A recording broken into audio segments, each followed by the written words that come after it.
Hello again everyone, Truck CB Sales here with a basic tune-up report for my friend over in Kansas, Mr. Adam. Adam, got you ready to go, bud? Standard tuning alignment. We packed a heavy-duty 12-gauge power cord, static 636 mic, and the Stryker SR-655HPC V2 antenna. I'll show you the RF power all the way down, 50-watt slug. We set it up 2 watts all the way down for you, Adam. Now that's just if you decide to run an amp later on, you'll have that adjustability. 20 watts all the way up.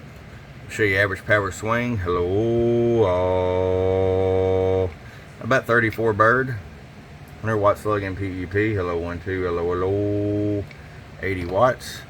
I'll set this dial at 12 o'clock because you might not be running a watt meter. Hello, 1, 2, 1, 2. That's going to give you about 8 watts carrier. And hello, still 80 watts swing. All right there, Adam. We're going to get this out to you, bud. I appreciate it. From your friend Truck at truckcbsales.com. Bump, bump.